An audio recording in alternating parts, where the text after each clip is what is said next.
ஸ்ரீ சாய் சச்சரிதம் அத்தியாயம் 2.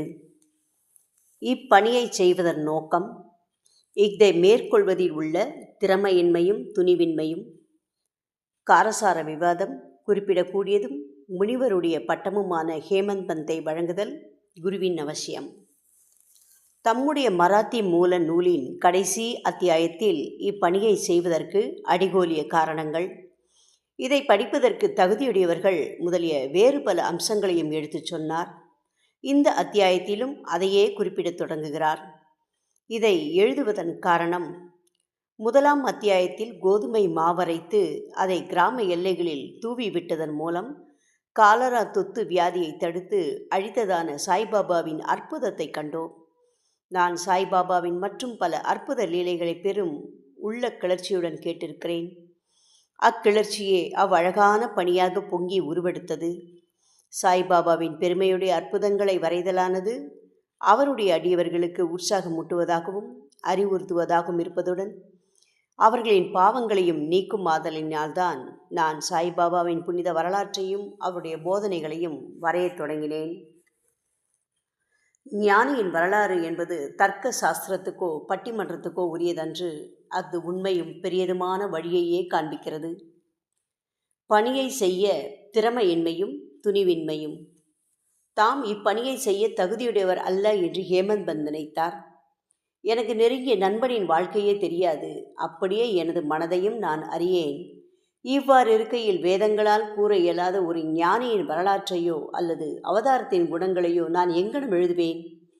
ஒரு ஞானியின் வாழ்க்கையை விவரிக்கும் ஒருவனும் ஞானியாகவே இருக்க வேண்டும். எனவே நான் எங்கனம் அவர்தம் புகழை விவரிக்க இயலும்?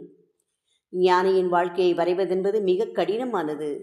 ஒருவன் ஏழ்கடல் ஆழத்தையும் அளவிட்டு விடலாம், துணி ஜோடனைகளால் ஆகாயத்தையும் அலங்கரித்து விடலாம். இது தீரமிக்க செயல் என்று நான் அறிவேன். இது என்னை பார்த்து பிறர் நகைக்க இடம் கொடுத்துவிடும் என நான் சாய்பாபாவின் அருளை நாடினேன். அடியவர்கள் விரும்பும் வெற்றிகரமாய் முடிவுறும் இப்பணியை மேற்கொள்வதற்கு ஞானியர் தம் வாழ்க்கை வரலாற்றை எழுதுவோரை கடவுள் விரும்புகிறார் என்று மகாராஷ்டிரத்தைச் சேர்ந்த முன்னாடி கவியும் ஞானியுமான ஸ்ரீ ஞானேஸ்வர் மகராஜ் என்பவர் எடுத்து எம்பியிருக்கிறார். இப்பணியை ஞானிகள் சங்கல்பிக்கிறார்கள். அடியவன் அம்முடிவை அடைய மறைமுக காரணமாகின்றான் அல்லது கருவியாகின்றான். உதாரணமாக, சக வருடம் 1700 கவி மகிமதி ஞானிகளின் வாழ்க்கையை எழுதும் உயர் நோக்கம் கொண்டார். ஞானிகள் அவரை சங்கல்பித்து பணியை நிறைவேற்றி வைத்தார். அம்மாதிரியே சக வருடம் 1800 தாஷ்கனுவின் சேவையும் அங்கீகரிக்கப்பட்டது. முன்னவர் பக்த விஜயம், சந்த விஜயம், பக்த லீலாமிருத், சந்த லீலாமிருத் என்னும் 4 நூல்களையும், பின்னவர் நவீன ஞானியரை பற்றி விவரிக்கப்பட்ட பக்த லீலாமிருத், சந்த கதாமிருத் என்ற நூல்களையும் இயற்றினார். பக்த லீலாமிருத்தின் 31, 32, 33 அத்தியாயங்களிலும் சந்த கதாமிருத்தின் 57வது அத்தியாயத்திலும் சாய்பாபாவின் சுவையான வாழ்க்கையும் அவரின் அறிவுரைகளும் நன்றாக சித்தரிக்கப்பட்டிருக்கின்றன. இவை சாய் லீலா சஞ்சிகையில் தனியாக பதிக்கப்பட்டிருக்கின்றன. படிப்பவர்கள் இந்த அத்தியாயங்களை படிக்க கேட்டுக்கொள்ளப்படுகிறார்கள். அங்கனமே பாந்திராவைச் சேர்ந்த திருமதி சாவித்ரிபாய் ரகுநாத் டெண்டுல்கர் பதிப்பித்துள்ள சாய்நாத் பஜன் மாலா என்ற சிறிய அடக்கமான புத்தகத்திலும் சாய்பாபாவின் அற்புத லீலைகள் சித்தரிக்கப்பட்டிருக்கின்றன. தாஷ்கனு மகராஜும் பல்வேறு இனிய பாடல்களை சாய்பாபா மீது எழுதியிருக்கிறார். குஜராத்தில் அமிதாஸ் பவானி மேத்தா என்னும் ஷீரடியைச் சேர்ந்த ஒரு அடியவர் பாபாவின் சில நிகழ்ச்சிகளை பதிப்பித்துள்ளார். தக்ன பிக்ஷா சில நிகழ்ச்சிகளை பதிப்பித்துள்ளார். தக்ஷண பிக்ஷா சன்ஸ்தானம் சாய்நாத் பிரபாவை சில பதிப்புகள் செய்தனர். இவ்வாறு சாய்பாபாவை பற்றி பல நூல்கள் இருக்கும்போது இந்த சச்சரிதம் ஏன் எழுதப்பட வேண்டும், அதற்கான தேவை என்ன என்றும் எதிர்ப்பு கேள்விகள் வருகின்றன. விடை தெளிவானதும் எளியதும் அகன்று ஆழ்ந்த எல்லையற்ற ஒரு பெருங்கடல் போன்று சாய்பாபாவின் வரலாறு உள்ளது. அனைவரும் அதனுள் ஆழ்ந்து மூழ்கி விலைமதிப்பற்ற ஞானம், பக்தி என்ற முத்துக்களை எடுக்கலாம். நல்லுணர்வில் ஊறி கிடக்கும் மக்களுக்கு அவற்றை கொடுக்கலாம். சாய்பாபாவின் கதைகள், சிறுகதைகள், அறிவுரைகள் ஆகியவை மிகவும் அற்புதமானவை. இவ்வுலக வாழ்க்கையினுடைய துன்ப பெரும் சுமைகளை சுமந்து கொண்டிருப்பவர்கள், கவலையால் பீடிக்கப்பட்டோர்கள் ஆகியோர்களுக்கு மன அமைதியையும் மகிழ்ச்சியையும் அவை அளிக்கின்றன. வேத அறிவையொத்த விறுவிறுப்புள்ளதும் அறிவூட்டுதுமான சாய்பாபாவின் இப்போதனைகள் எல்லாம் கேட்கப்பட்டு நற்சிந்தனை செய்யப்பட்டால் அடியவர்கள் கோரும் பிரம்மத்துடன் ஐக்கியமாதல், அஷ்டாங்க யோகம், தியான பேரின்பம் முதலியவற்றை பெறுவர். எனவே இந்த நிகழ்ச்சிகளை பொறுக்கி எடுக்க எண்ணம் கொண்டேன். அதுவே எனது சிறந்த வழிபாடு ஆகும் என்பதாலே சாய்பாபாவின் தர்சனத்துக்கு கொடுத்து வைக்காத இவ்வெளிய ஆத்மாக்களின் கண்களுக்கு இந்த நிகழ்ச்சி தொகுப்புகள் பேருவகையாக இருக்கும். எனவே நான் சாய்பாபாவின் போதனைகளையும் இயற்கையானதும் எல்லையற்றதுமான தன்னுணர்வு கருத்துக்களையும் சேகரிக்க முற்பட்டேன். இப்பணியில் பாபாவே என் உள்ளுணர்வை கிளப்பிவிட்டார். உண்மையில் என்னுடைய அகங்காரத்தை அவர் தம் பாதத்தடியில் சமர்ப்பித்து இம்மை மறுமை இரண்டிலும் என்னை பூரண சந்தோஷமாக்குகின்றார் என்று எண்ணினேன். இப்பணிக்கு நானே அனுமதி அளிக்கும்படி சாய்பாபாவை கேட்க முடியவில்லை. பாபாவின் நெருங்கிய அடியவரான மாதவராவ் தேஷ்பாண்டே என்ற ஷாமாவிடம் பாபாவிடம் எனக்காக கேட்கும்படி வேண்டிக் கொண்டேன். அவர் எனது எண்ணத்திற்காக பாபாவிடம் வாதாடினார். இந்த அண்ணா சாஹிப் தங்கள் வரலாற்றை எழுத விரும்புகிறார். நான் ஓர் ஏழை பக்கிரி என்று கூறாதீர்கள். ஆயின் நீங்கள் சம்மதித்து அவருக்கு உதவியளிப்பதாக கூறினால் அவர் எழுதுவார். அன்றி தங்கள் திருவடி கருணையே இப்பணியை நிறைவேற்றிவிடும். தங்கள் அருள் துணையின்றி எதுவும் வெற்றிகரமாக செய்ய இயலாது. சாயிபாபா இவ்வேண்டுகோளை திருச்செவி மடுத்தவுடன் உருகி உதி என்னும் திருநீர் அளித்து ஆசீர்வதித்து தன்னுடைய வரம் நல்கும் கரத்தை என் தலைமையில் வைத்து இவர் நிகழ்ச்சிகள், அனுபவங்கள் ஆகியவற்றை தொகுத்து குறிப்பெடுத்து வைத்து கொள்ளட்டும். நான் இவருக்கு உதவி செய்வேன். அவர் ஒரு புறக்கருவியே ஆவார். என்னுடைய வரலாற்றை நானே எழுதி என்னுடைய அடியவர்களின் ஆவலை பூர்த்தி செய்ய வேண்டும். அவர் தம் அகங்காரத்தை அறவே களைந்து என் பாதங்களில் சமர்ப்பித்து விடட்டும். வாழ்க்கையில் இங்கனம் செய்பவனுக்கே நான் மிகவும் உதவி புரிகின்றேன். என்னுடைய வாழ்க்கை நிகழ்ச்சிகளை பற்றி என்ன, நான் அவருடைய வீட்டில் ஒல்லும் வகையெல்லாம் ஓவாதே பணிபுரிகின்றேன்.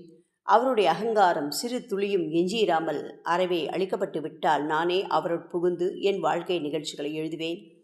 அடியவர் தம் உள்ளங்களில் எனது நிகழ்ச்சிகள், அறிவுரைகள் நம்பிக்கையூட்டும். எளிதில் தன்னை உணரலாம். பேரானந்த பெரு நிலையையும் அவர்கள் எளிதில் பெறுவார்கள். ஆயின் ஒருவரது சொந்த கருத்தையே நிலைப்படுத்தல், மற்றவர் கருத்தை மறுக்கச் செய்யும் முயற்சிகள், ஒரு பொருளின் நன்மை தீமை இவற்றை பற்றி விவாதங்கள் இருத்தல் கூடாது என்று பகர்ந்தருளினார். விவாதம் என்னும் சொல்லானது ஹேமந்த் என்னும் பட்டத்தை நான் பெற்ற நிகழ்ச்சியை விவரிக்க கொடுத்திருந்த வாக்குறுதியை ஞாபகமூட்டுகிறது. அதையே இப்பொழுது கூறுகிறேன். காகா சாஹிப் தீக்ஷத், நானா சாஹிப் சாந்தோர்கர் ஆகியவர்களுடன் நான் நெருங்கிய நட்போடு இருந்தேன். அவர்கள் என்னை ஷீரடிக்கு போய் பாபாவின் தரிசனத்தை பெறும்படி வலியுறுத்தினார்கள். ஆயின் இடையில் கிளம்பிய ஏதோ ஒன்று என்னை ஷீரடிக்கு போக விடாமல் தடுத்தது. லோனாவாலாவில் உள்ள எனது நண்பனின் புதல்வன் காய்ச்சல் அடைந்தான். எனது நண்பன் வைத்திய முறை மற்றும் வேண்டுதல் முறைகளில் உள்ள எல்லா வழிகளிலும் முயன்றார். ஆயினும் காய்ச்சல் குறையவில்லை. முடிவாக தனது குருவை தன் மகனின் படுக்கைக்கு பக்கத்தில் அமர வைத்தார். இதுவும் கூட பலனளிக்கவில்லை. இதை கேள்வியுற்றதும் என் நண்பனின் பையனை காப்பாற்ற முடியாத குருவால் யாது பயன்? குரு நமக்கு எதையுமே செய்ய இயலாதவரானால் நான் ஏன் ஷீரடிக்கு போக வேண்டும் என்றவாறு எண்ணமிட்டு எனது ஷீரடி விஜயத்தை ஒத்தி போட்டேன். ஆயின் தடுக்க முடியாதது நிறைவேறியே தீர வேண்டும். அக்தன் விஷயத்தில் பின்வருமாறு நடைபெற்றது. பிராந்திய ஆபீசர் நானா சாஹிப் சாந்தோர்கர் பஷீனுக்கு சுற்றுலா போய் கொண்டிருந்தார். தானேவிலிருந்து தாதருக்கு வந்து பஷீனுக்கு செல்லும் வண்டிக்காக காத்து கொண்டிருந்தார். இடையில் பாந்த்ராவுக்கு செல்லும் ஒரு வண்டி வந்தது. அதில் அவர் ஏறி அமர்ந்து பாந்த்ராவுக்கு வந்து என்னை கூப்பிட்டு அனுப்பினார். நான் ஷீரடி விஜயத்தை கைவிட்டது குறித்து என்னை கடிந்தார். எனது ஷீரடி பயணத்தை பற்றி நானாவின் வாக்குவாதங்கள் திருப்தி அளிக்கக்கூடியதாகவும் உற்சாகமூட்டுவதாகவும் இருந்தன. எனவே நான் அன்றிரவே ஷீரடி புறப்பட திட்டமிட்டேன். என்னுடைய சாமான்களை கட்டி முடித்து ஷீரடிக்கு புறப்பட்டேன். தாதருக்கு போய் அங்கிருந்து மன்மாட் போகும் வண்டியை பிடிக்க திட்டமிட்டு தாதருக்கு பயணச்சீட்டு பெற்று வண்டியில் அமர்ந்தேன். வண்டி புறப்பட இருக்கும்போது ஒரு முஸ்லிம் பெரியவர் விரைவாக எனது பெட்டிக்கு வந்தார். எனது மூட்டை முடிச்சுகளை பார்த்துவிட்டு போகும் இடம் என்ன என்று கேட்டார். நான் எனது திட்டத்தை கூறினேன். பின்னர் அவர் என்னை தாதரில் நிற்காமல் போர்பந்தருக்கே நேராக போகும்படியும், ஏனெனில் மன்மாட் மெயில் தாதரில் நிற்காது என்றும் வலியுறுத்தினார்.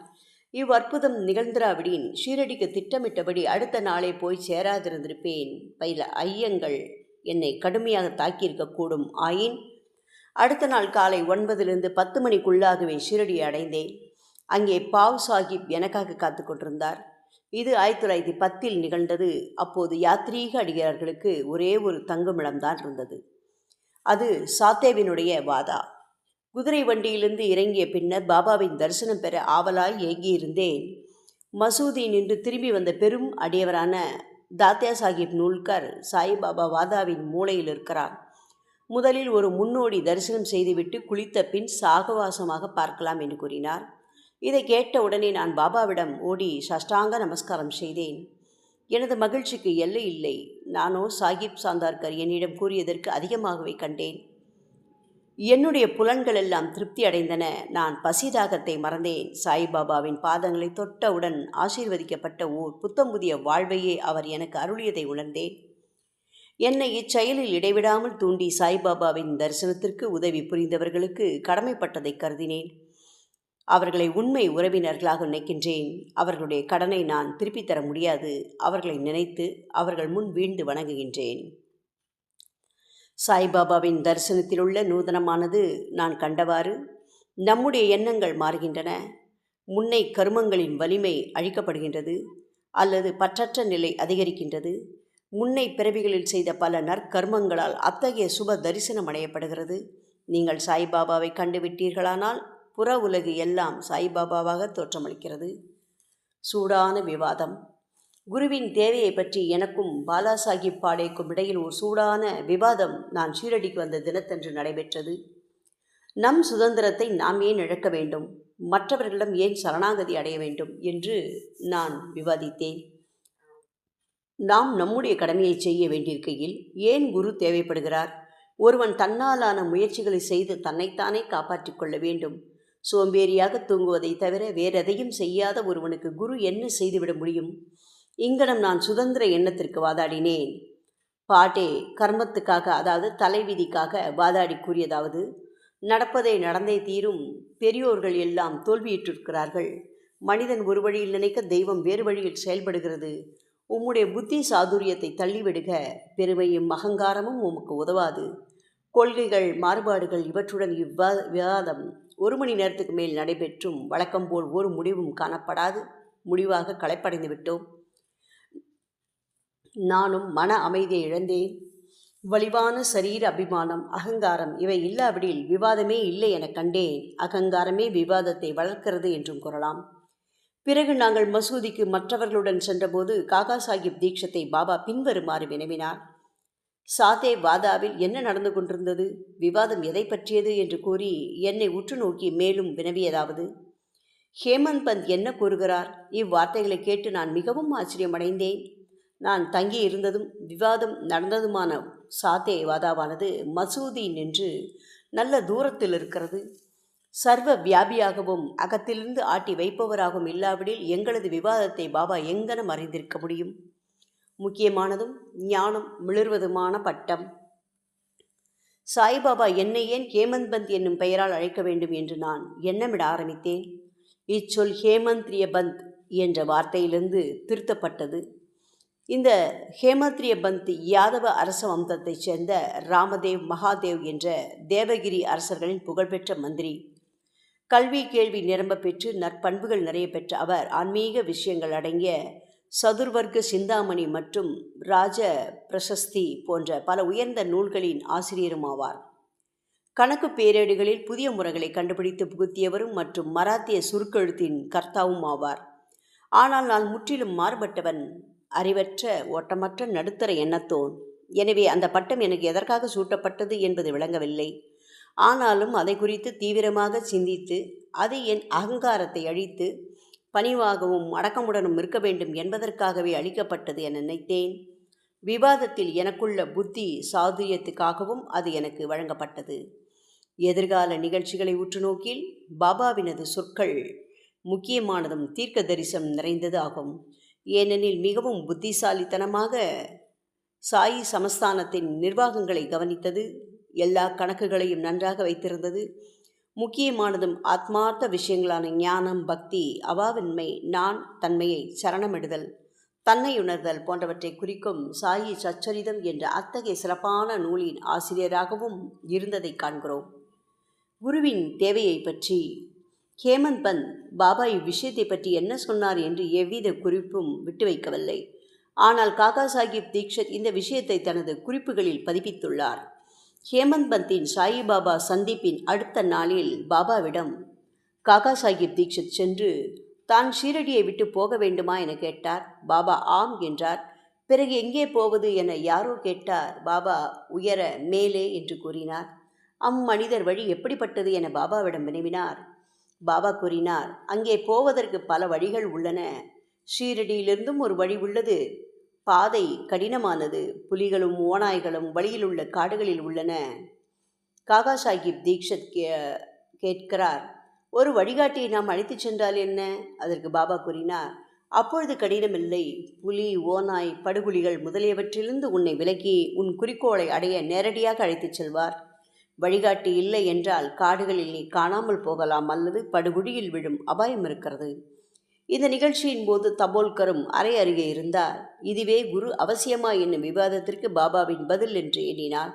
ஒரு மனிதன் சுதந்திரமானவனா அல்லது கட்டுப்பட்டவனா என்னும் விவாதம் ஆன்ம விஷயங்களில் உபயோகமில்லை என்றும் இவ்வத்தியாயத்தின் மராத்தி மூல பதிப்பில் விளக்கப்பட்டபடி பெரிய அவதாரங்களான ராமர், கிருஷ்ணர் முதலியோர் தமது குருக்களான வசிஷ்டர், சாந்தீபனி ஆகிய முனிவர்களிடம் தன்னை அறிவதற்காக சரணடைந்தார்கள் என்றும் குருவினுடைய உபதேசத்தினாலேயே பரமார்த்திகம் அடையப்படுகிறது என்றும் நம்பிக்கையும் பொறுமையுமே அத்தகைய முன்னேற்றத்திற்கு தேவையான நற்பண்புகளாகும் என்பதுமே பாபாவின் திருக்குறிப்பு.